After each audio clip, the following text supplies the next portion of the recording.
बंधूंची ठाकरे बंधूंचं ठरलंय 5 जुलैला एकत्र विजय मेळावा साजरा करणार आहे। तर हिंदी संदर्भातील जी.आर रद्द झाल्यानंतर ठाकरे बंधूंचा हा विजय मेळावा त्या ठिकाणी होणार आहे। तर एकजूट कायम ठेवली पाहिजे, 5 जुलैला विजय मेळावा होणार असं उद्धव ठाकरे म्हणालेत। तर मेळाव्याच्या स्थळासंदर्भात आम्ही चर्चा करू असं राज ठाकरेंनी म्हटलंय।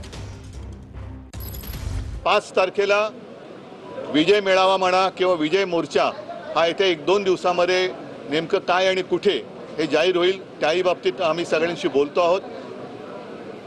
या निमित्ताने सगळ्यांना मला सांगायचे की आपण जरा विखुरले आहोत असं वाटल्यानंतर मराठी द्रोही हे पुन्हा एकदा डोकं वर काढतात आणि हे डोकं काल आपण चेपलेलं आहे, चिरडून टाकले।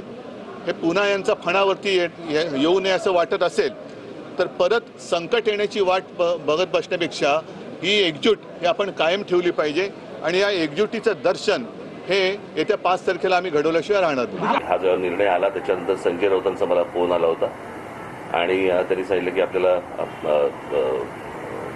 काय करायचं पुढे। म्हटलं आपल्याला मोर्चा तर रद्द करायला लागेल आता। तर त्यांनी म्हणाले की आपण एक विजयी मेळावा आपण घ्यायला पाहिजे। म्हटलं घेऊया। म्हणाले मग 5 तारखेला आपण जाहीर केले तर 5 तारखेला घेऊया का? म्हटलं 5 तारखेला घेता येईल। म्हटलं आत्ता काही ठिकाण जाहीर करू नका। म्हटलं मी माझ्या लोकांशी पहिल्यांदा बोलीन, चर्चा करीन आणि चर्चा केल्यानंतर म्हटलं मग आपण एकत्र मिळून ठरवू आणि मग त्याच्यानंतर बघू आपण 5 तारखेला काय करायचं ते।